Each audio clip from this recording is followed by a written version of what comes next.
Today we're here with Harbingers Magazine. I'm Sonia, and today I'm here with Katarzyna Stasiełuk, production coordinator from Haka Films and guest lecturer at Kino Illusion. Hi, so but a little correction from my surname, Stasiełuk. Stasiełuk, sorry. Yeah. Sorry. But it's nothing. Like, I know this is quite a difficult surname, so yeah. Thank you. So maybe we can start with a broad topic. How do you think movies today, since you coordinate many films and you're in the production line, probably one of the most important parts of film. How would you say today, nowadays, when you look at films to produce, do you think, films have become more valuable visually or more narrative? I mean, it's difficult probably to say which is more important, but like for a nowadays audience, what has become more valuable, this visual aspect or more of a narrative aspect of the film? I think nowadays, for people who are mostly consuming the film via telephone or social media, it's more important, like the visual side. But for me, which I'm really into like the feature films and I'm more into that aspects of film industry, I think it's very important to combine both sides, like to have like the best product at the end. But now, yes, like the visual side is really more appealing because this is the first thing you're seeing, like the nice thumbnail or the topic also. Yeah. And do you think that has changed? I mean, you probably haven't been in the industry very long, but from what you've maybe studied or seen, do you think in the past maybe 10 or at least 5 years, do you think this has changed a lot? I mean, has the visual part become even more important or was it always so? Yeah, I think from the past 15 years, I believe, it changed a lot. I started my adventure with film and the industry in 2016 when I graduated and I started my studies in Gdańsk. Netflix launched in 2016 in Poland. So it totally changed everything, like the consumption of cinema and the whole industry became more accessible to people not involved at all in the industry. So yeah. And do you think the fact that now more people are involved exactly like thanks to streaming platforms such as Netflix or others, that this visual aspect, I mean, that this is the first thing that catches the people's attention? I mean, could the film function without like a very good narrative story? Is this a film more? Yeah, but we had something, there was like a trend in American cinema, in indie American cinema. I think it begins from A24 studio and was like some memes and gifs about this traditional A24 picture of director and the films they're making, because they really focused on the visual side. Probably, you know, like the neons in films, like the scenography and costumes are really polished and everything like so smooth. So this was like a trend for some years. And maybe I think because of that, like indie cinema became more popular for people who are searching something new in the cinema. And Netflix is known for like certain style of visual side from their productions. So yeah, like the visual side and everything what is behind, like the promotion, the merchandise, it whole change. And we can now, because of the new ways of promotion, drag people's attention to the films they're totally don't aware of. Oh, that's very interesting. Yeah. And like, how do you believe that? What is the biggest challenge for these filmmakers? Because I mean, as a producer, you could have some input. I mean, not even some, like input into the story of the film, right? Producers have. I think that the most important part of whole the process of making movies are the development. They're the first months, the first years, because I'm really. I strongly believe that the longer the process of the development, the better the film at the end. So this is the most painful part, because, well, when we're all gathering together creatively, thinking about the way film can exist. So the script is the most important part, but after that, like generally the film and the making of the process of film is working with people. So it's always there always will be some struggles with contact with people, because this is a mix of so many artistic sides. It's a mix of different different parts of art. So when you're working with people, you always have to be aware that some conflicts can appear, and always, like, the money is always the problem, because now we're in the very, very lucky circumstances that we can expand the universe and what we can show on the picture to the people. So it's always more pricey. Yeah. Yeah, of course. And because of this, of course, price aspect that, I mean, production usually takes care of, does this mean that, like, producers have to make compromises about the fact whether the film is like appealable to an audience, or actually like artistically focused and showing a beautiful artistic vision or a narration story? I mean, is it difficult, and how do producers compromise the fact that it has to, I mean, sell and be for the people to watch, actually, right? Okay, so the compromise is the main thing, because sometimes it depends on the money, on the people, or the film crew you're working with, and sometimes you have to invent something from the very beginning, like how to shoot something or how to build certain set. So if you're also struggling with with money, or you're like looking for some extra budget, you always have to rethink some things, and it's always like teamwork to build the vision according to the script and to the director's vision. But this is not necessary, because there are directors, really popular, like, famous directors, and they have they don't agree. They doesn't agree to any compromises. So it all depends. But in Polish industry, yeah, it's always a matter of compromise to make everyone's happy to this level that everyone can sign under this film. Okay, that's interesting. So for, I mean, very famous filmmakers, if they don't simply agree with the producer, if they want to change the script, they just find another producer, right? Or do you just simply like make their vision happen, or the producer always agrees to the... I think our Polish industry, it's small compared to other industries, for example, American or French one. So there's not a lot of doors you can knock, but yeah, if the main thing is like to have the chemistry between the producer and the scriptwriter or the director, because this is like the main base, and the DOP also, because this is the closest teams which work together for the whole process. And sometimes the process consumes 5, 6, 7, 10 years sometimes.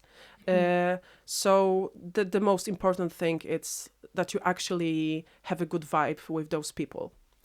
And you, as a producer, when you when you choose these movies to develop further, do you have any aspects that you look at when you choose such movies, or do you simply see like movies that have have an aspiration or simply an idea that could actually like blossom really well, or do you is there any basis on which you choose these films, or like? So in our company, in Haka Films, we have two producers, Kasia and Tomek, and sometimes when they bring something to the company, we're closing we're thinking about this project, we're writing it all, we discuss, and when we all agree that this is like the good text, or the base of the text is good, and we can like develop it together and apply for some labs, which is very popular, to develop and to upgrade the project. We said yes, and we we taking care of the scriptwriter or the director, because sometimes the director is writing a script, and we're dealing with it together. Yeah. And do you help the directors, like as you said, you review the script? Do you help them actually like decide what actors to choose, what visuals to include, and how to shape the narrative? Or Yeah, because like every producer, it's a creative producer, because couple years ago there's like this distinctions that you can be a producer or a creative producer, but every producer has to be skilled in artistic topics to help and to develop the story. So it's always teamwork to make the text the best possible. Okay, that's great. And as you mentioned, visuals are extremely important. I mean, now the visual side of the film is probably what grabs the audience attention. But do you think this visual aspect is what keeps the viewers there? I mean, is what sees them. How can you like interconnect more the narratives to actually make the film send the story and the visual part? I mean, For me, the story is much more important than the visual side, because I just can't appreciate the film 100% when only the one on two sides of the film are good. Because the main thing in film, of course, the film is visual art, but the story, it's the thing that keep your attention for the whole time. I know that now the people consume shorter films, but you know, in 60s, when the new wave of author cinema became more popular, sometimes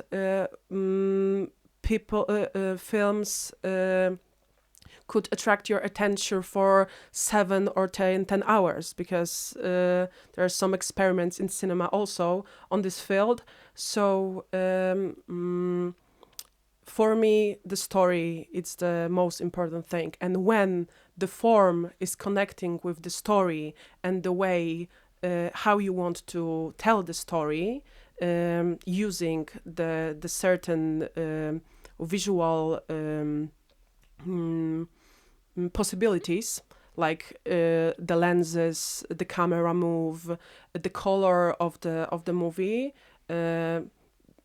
This all combined, mixed together, can really bring you something really amazing. Yeah. so in the past years, I mean, the story was even more important. And can you see the fact that we are drifting more towards like shorter movies and towards maybe more action movies? Or can you like, in which way do you maybe see the cinema evolving? I mean, because as you said before, people experiment with the cinema with 7, 10 hours even, and now I think the movies are getting even shorter and more, I mean, more made in such a way to actually keep our attention span. Do you see that happening, or maybe we're drifting more to the artistic side of it? You know, I think there's two currents, like one close to another, but it's always your choice what you're looking at in cinema. I'm more, because I studied film and screen studies. I'm really rooted in artistic cinema, in the European cinema, indie cinema, and I'm not really into shorter versions of like TikTok's content or short films on Instagram's reels. But as we mentioned, people now are dealing with shorter amount of time, and we want to know something quickly. We have access to many things, and when I want to like search something, I always know that the faster the better. So this content we are consuming just has to be shorter, like to be more to reach to more people. To more audience, yeah. And as you mentioned, these two currents, right? Yeah. This is like the two ways that the cinema is going right now. Or Yeah, because when someone as a director, it's really stick to their vision. They will be continuing doing the films connected with their ideas and their heart, how to tell the story. Maybe in the future, this kind of cinema will be like less attractive to the audience. But I believe, fingers crossed, that always will be amateurs of cinema and cinema lovers, because we see it a lot in Poland, like New Horizons Film Festival. It's bringing each year like hundreds, thousands of people. So this is a really beautiful thing to see that cinema is still trendy and people really like the traditional telling of the stories. Yes, that is great. I agree. So maybe if you have any predictions in the next 10 or maybe years, do you think it's going to go in this way, that more people enjoy cinema and like kind of return to the old ways in traditional films? Or do you think it's more going the way of, I don't know, movies such as Avatar, maybe very developed CGI, or which way could you? I think now the whole film industry is more open to people in general, because I remember when I was younger, I had a real struggle with watching the Oscars or Golden Globes. I was like searching, like really deep search in internet to find some illegal links to streamings. And now the whole industry opened for the normal people, and you can see the reels from the set of movie making, of making ofs, how something was built, how the characterization was made. And because of these small steps opening, like the whole social media, that the actors and the producer and the whole industry is opening their doors for the normal people. There are a lot of people without film school. And now the whole thing about film school, I think it's not important that much anymore, because when I started film school, it was like a flex, but it's always a flex because it's a film school. But now your skills and your personality, it's more important than the paper you have from the school. So everyone can be a director right now. Everyone can work in the film industry, because you have more information in the paper, in internet in general. So it's very helpful. And you ask about AI. It's it really helps to develop the film industry. For example, like it surprised me every time when I think about it, like the film, but The Brutalist from previous Oscars. Adrien Brody's voice was uploaded to the special AI tool, and because of that, in the film, he was like native fluent in Hungarian. So there are a lot of tools to help to improve making the films, and to making like things easier. We are using AI to make breakdowns, to translate some papers sometimes, because before that it consumes a lot of our time. But I'm not a fan of AI creating scripts or like doing more creative sides, because at the beginning this AI tool must be filled with humans' work. Yeah. That's true. So, for example, as the brutalist, I mean, around this modification of the accent of Adrian Brody, there is also a lot of, I mean, negative, right, outcome that many people said that this is kind of cheating and he shouldn't get an Oscar for something that, I mean, modified his voice. So, do you think there's like a line where for what you can use AI and how much? Because I think this is a very, like, with the time of this developing AI more and more, this is a very slippery slope, you could say. I know that now Oscars, like the American Academy, updated their regulations in terms of AI. I think, based on this example of the brutalist, for me it's totally fine because I know that for sure Adrian Brody during the process was trying to learn Hungarian as much as he wanted, but for sure there's some limitations because he's not from Hungary and this is a great actor, and if sometimes are like some situations that you can have like the 100% Hungarian actor to play this role, it's fine for me because the effect it's phenomenal. I didn't know before watching the film the fact that they use this AI tool, but it don't bother me at all. Yeah. So because of this development of AI and CJ and any other tools like technology to make films, you could say better, do you think we as the audience view them differently, knowing that now we have such developed computers and everything is kind of, you know, everything is a guess whether it is made by technology or real people? Do you think that affects us as the audience, as how we view this? Yeah, because I see it from my perspective that I'm really not curious, but aware what I'm looking at, and I don't know if the things I'm watching on internet are true or not. I'm always, when I'm seeing something random, but weirdly random, I'm always checking like the comments if it's AI generated or not. This is very frustrating. This is very frustrating because sometimes I'm really excited because something I'm thinking that something is happening for real, and somehow people really likes to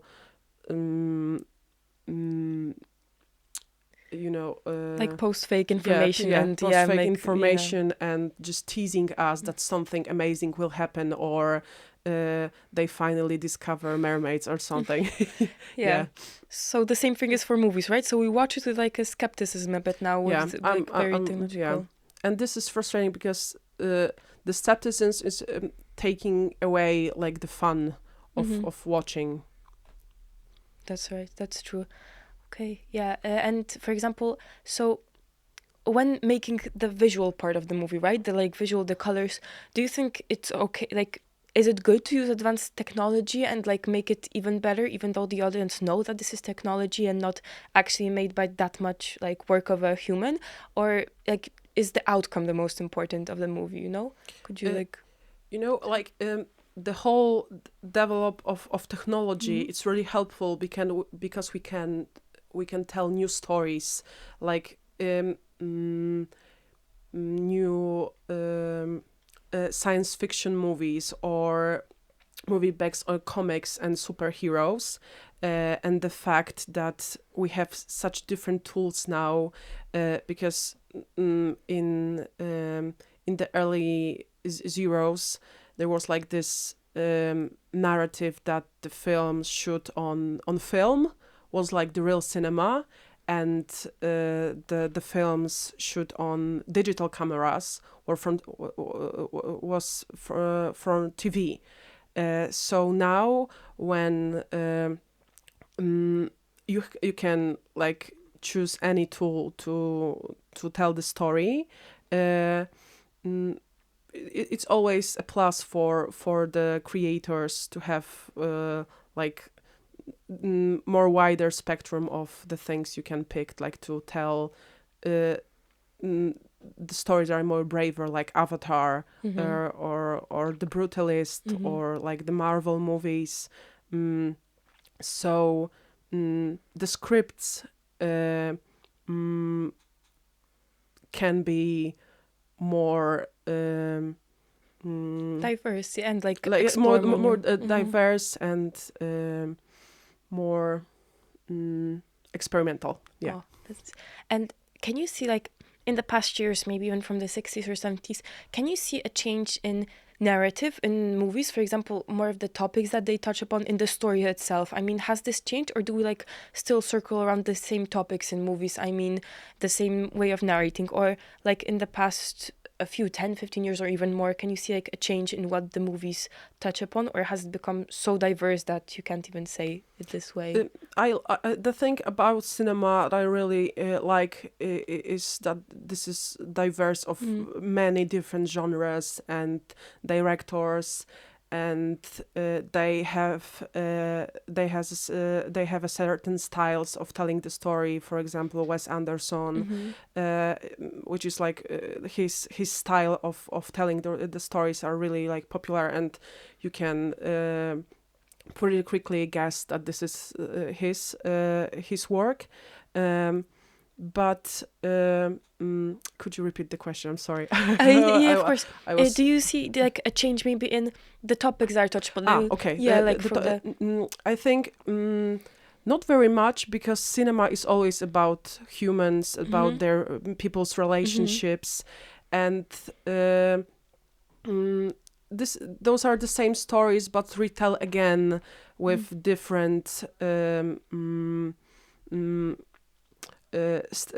styles, techniques, and using different tools, or focus on different minorities or professions, but there always be like some rhythm in circulation in cinema when someone when we can see like the bigger hype for slashers or horror movies or dramas or thrillers. Like in Poland, we have this really big focus on film, the thrillers and series about detectives and police and solving a mystery.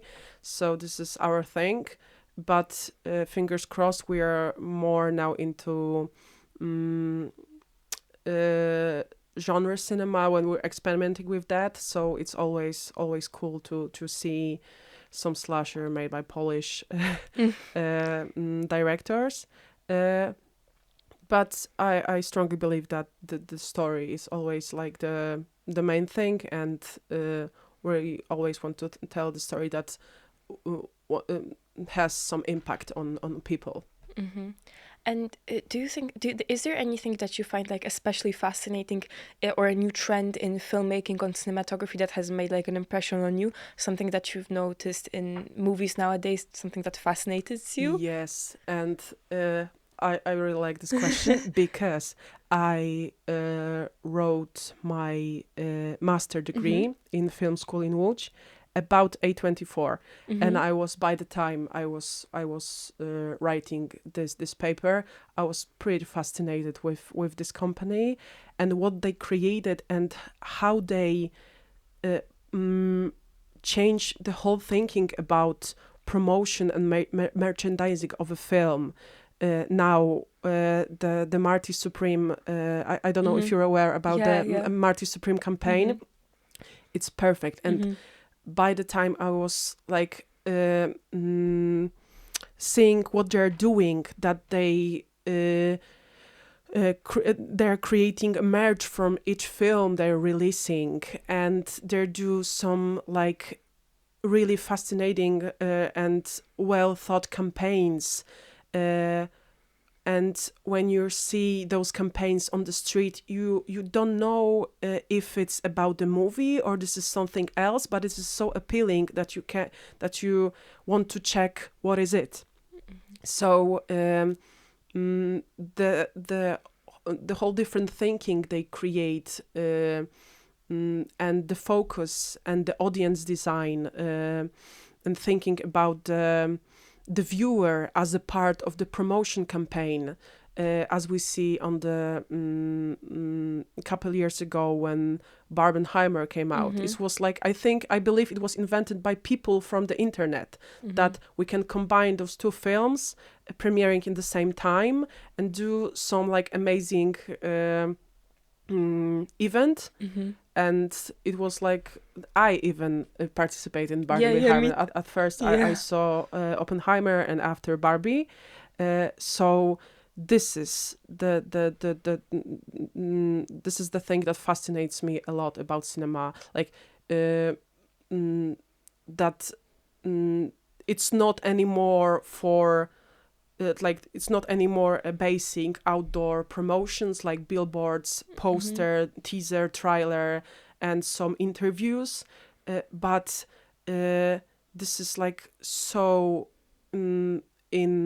like this is everywhere, and you can be interested in film or not, but you are aware of the things that are happening.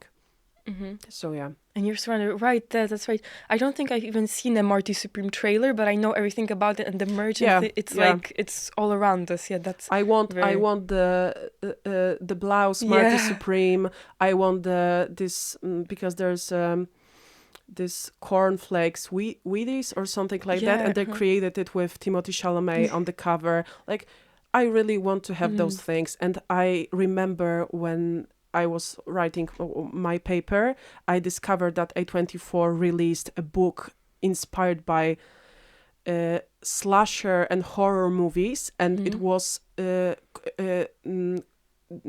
was a cooking book inspired by horrors, and all the dishes in this book was based on like some scenes from those films, and this is like the best thing ever. I really want to have everything from this shop. yeah, I understand. Yeah, me too.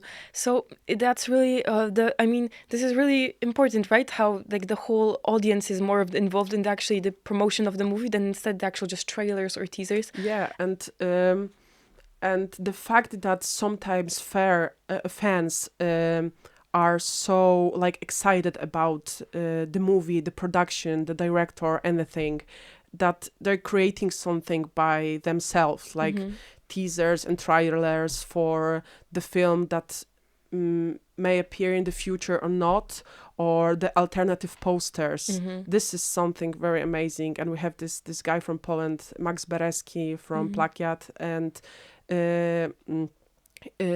he's doing amazing work with his posters, sometimes alternative posters, but this is his way sometimes to draw the attention to other people from other countries, and sometimes the directors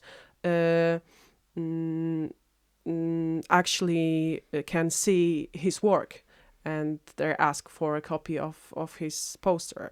So yeah, this is like really amazing form of promoting yourself and to give something to the fans that are really into poster art, and they have something, they have a alternative piece in their collection. So yeah. Yes, that's right. That's very important. But I would also say, I don't know if you would agree, that even though the promotion is very important itself, there also like the background and the creation of the movie is important. Since I think I've heard with Marty Supreme that this film has been in the making for 7 years, or that's him 7 learning. and 8. I was really amazed by that. I already saw the film. Oh, okay. And it's so no spoilers. I haven't seen spoilers, anything. and this is amazing. Where's the camera? It's amazing film. Oh my god, yeah, and I think everyone should watch it. But yeah, I was also impressed by the fact that John Safdie asked Timothée Chalamet like 7 or 8 years ago to be a part of this film, and after watching the film, you know that this was the right decision, and this process which took them so long to develop the script and to prepare for the actual shooting was like really good decision, or every script takes time to develop and to blossom in a way is like Oscar worth. Yeah. That's true, I agree. And maybe I'll just go back to one more thing that you mentioned before. Since now cinema is so accessible to everyone that even the audience is like making their own trailers, posters, and like basically immersing in this film.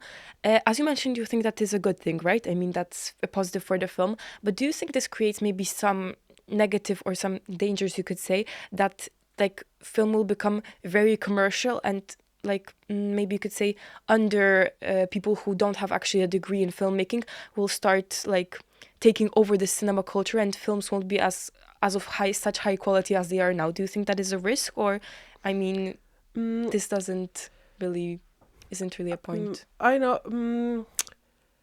I know if I shocked you with a very complicated question. I think that if someone really wants to do films without any school and this is for fun, and maybe if the production that he made will click somewhere, or he will attend some important festival, it's good for them. I know everything is for everyone. I can like say no to people with no paper to stop making movies. Yeah. But I know that as a self-aware consumer of cinema, I know what I like and what I'm looking for in the cinema. So I will always find my path, and maybe if I'm not into those certain genres or certain ways of making movies, they can coexist together, but I'm not really interested in those. But the other thing is that now always like the role of the film critics are totally different. In the 90s, the platforms like FilmWeb, IMDb, Rotten Tomatoes were launched, and they totally changed the way you can think about cinema and write about cinema. I don't think now about the film critics are more that much important for the audience to actually be like the strongly like big argument to see some films. Letterbox, it's from 2011. They started in 2011, I believe. This is like really good page when you can like see reviews from all over the world, and sometimes it's more worthy your time and attention that reading some reviews on papers, because it's more accessible. Everyone can be a film critic now when you have account and you are rating the film and you can write few words about how you enjoyed it or not. It's more accessible to people. And yeah, that's the other thing, that it's changed the way of thinking about cinema and talking about Okay, cinema. so in your opinion, like the role of film critics, I mean, it's important, but it doesn't influence the audience, right, as much nowadays. That No, it's not something that I don't think so, because I don't read a lot of reviews. Sometimes when when I'm planning to see the film, but there was like some premieres or the first reviews, I'm always curious like if it's good or it's bad. But the final critic, it's me and my rating or FilmWeb. Yeah. Oh, okay. Okay, that's great. Yeah, I agree. So thank you very much for this Thank this you. interview. Thank you Thank so you. much. And yeah, I'm Sonia from Harbingers Magazine.